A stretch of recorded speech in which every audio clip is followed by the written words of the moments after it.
Okay, third slot in front of you children. So in the third slot, question number 1, and according to sequence, question number 9, 10, 11, 12. Okay, the which term of the GP 2832 dash dash dash up to n terms is 131072. Okay, तो according to progressions ये confirm है कि this sequence is geometrical progressions. तो ये पूछ रहा है कि इस पैटर्न, इस सीक्वेंस के अकॉर्डिंग 131072 कौन सा टर्म होगा, विच टर्म, कौन सा टर्म होगा।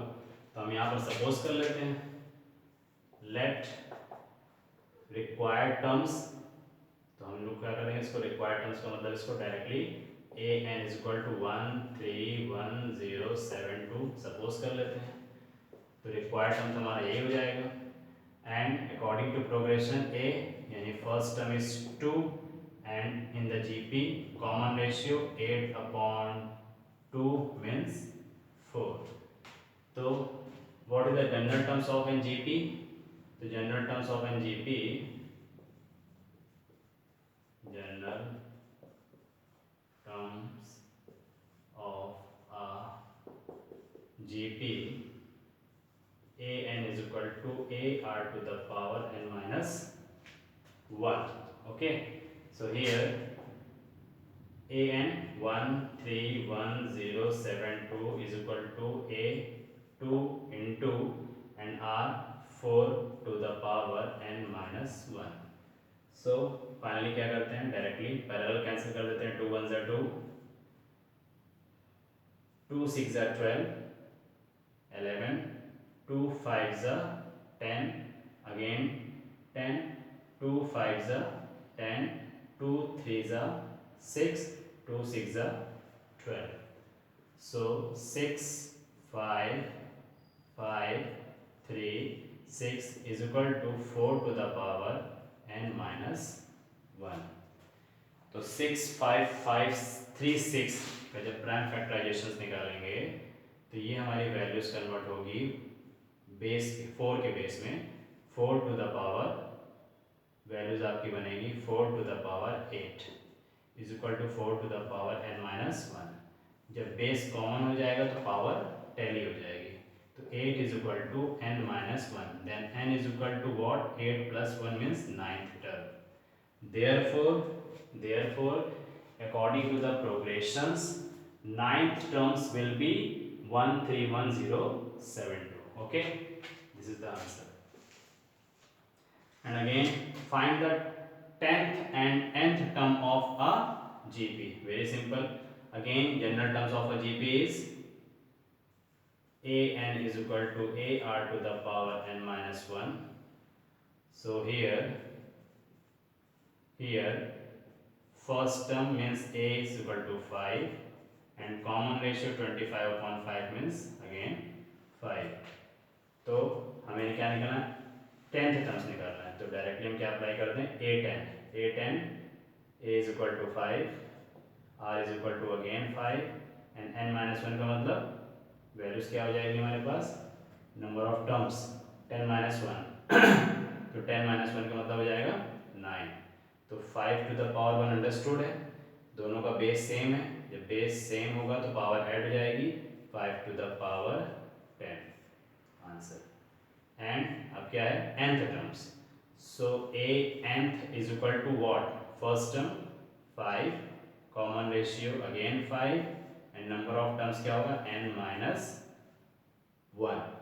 सो हियर पावर 1 अंडरस्टूड है, सिंपली बेस सेम है, पावर ऐड हो जाएगी तो प्लस 1 माइनस 1 कैंसिल आउट हो जाएगा, तो nth टर्म क्या होगा, 5 to the power n। So in this progressions 10th term is 5 to the power 10 and nth term 5 to the power n simply. And now evaluate, okay, this section limits and derivatives. तो limit and derivatives में basically हम लोग के पास सिर्फ 3 operator थे, 3 ऑपरेटरों की help से हमको क्वेश्चन सॉल्व करना था। तो हियर हम लोग क्या कर सकते हैं, लिमिट यहाँ sin 4x है तो sin 4x के अपॉन में 4x आना मस्ट है, ठीक, एक चीज़ डिसाइड हो गई। अब साइन 2x के साथ अपने को कैसे कंबाइन करेगा वहाँ डिसाइड करते हैं। तो लिमिट कॉमन लगा दीजिए, limit x tends to 0, so here sine 4x upon 4x, तो हमने 4x से क्या कर दिया, डिवाइड कर दिया। जब डिवाइड कर दिया तो मल्टीप्लाई भी हमको करना पड़ेगा, सो हमने मल्टीप्लाई करके डिनोमिनेटर का साइन 2x सिंपली यहाँ लिख दिया। कोई प्रॉब्लम? एंड नाउ अब कैसे इसको हम लोग अप्लाई कर सकते हैं, limit x tends to 0 sine 4x upon 4x into here sine 2x, तो 4x का फैक्टर निकाल देते हैं, 2 into 2x, so 2x upon sine 2x into 2। Okay, इस कंडीशन में हम उसको ऐसे लिख सकते हैं, नो प्रॉब्लम।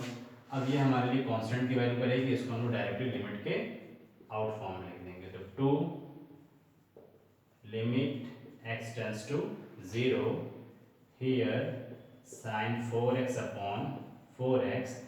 अब according to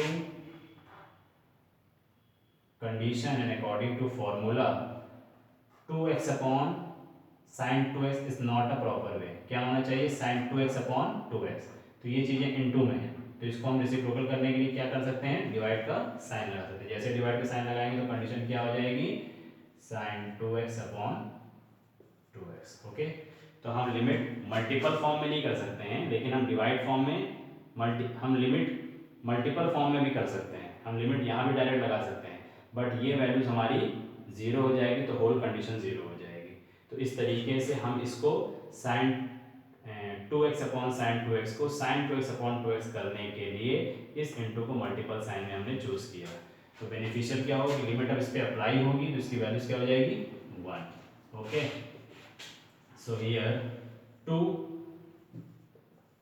limit x tends to 0 sine 4x upon 4x divided again limit x tends to 0 sine 2x upon 2x। अब वैल्यू क्या हो जाएगी, 2 into 1 into 1, answer is 2। And here second part, limit x tends to 0, so tan x upon x को we can write sine x upon cos x into x यहाँ कर देते हैं, यानी ये x यहाँ सेटअप कर देते हैं। तो बेनिफिट क्या हुआ हमारे लिए, limit x tends to 0 sine x upon x, okay, into हमारे पास कंडीशन क्या बची, 1 अपॉन cos x की। तो अब दोनों की लिमिट लगाई जा सकती है। ओके, तो लिमिट की मीनिंग क्या हो जाएगी यहाँ पर, limit x tends to 0 sine x upon x into limit x tends to 0 1 upon cos x, and now apply the limit. So limit x tends to 0 sin x upon x is equal to 1 into x tends to 0 cos 0, cos 0 की value 1, 1 upon 1 means 1, 1 1 जा 1, this is answer. Okay, तो children ये रहा एक तरीके से मेरे तरफ से आपके होल सिलेबस का, जो इंटायर सिलेबस था फॉर हाफ ईयरली एग्जामिनेशन, उससे रिलेटेड हमारा एक ये रिविजन टास्क था। तो इसी के पैटर्न पे, इसी से बेस्ड आपको क्वेश्चन आपके हाफ ईयरली एग्जामिनेशंस में मिलेंगे। तो आई रिक्वेस्ट यू, जो क्वेश्चंस मैंने लगाए हैं उसको पूरी तरीके से रिवाइज करिए, री अटेम्प्ट करिए, प्रैक्टिस करिए और उसी से रिलेटेड सारे क्वेश्चंस को अगेन सॉल्व करिए, बिकॉज एटलीस्ट आपके हाथ में 24 hours right now, you have in your hand 24 hours. तो आपके पास इस समय 24 घंटे पूरे हैं। तो 24 घंटे के बिहाफ पे आप अपने आप को पूरी तरीके से रिकैप्चुलेट करिए। Okay, and thank you so much and best of luck for your tomorrow examination. Thank you.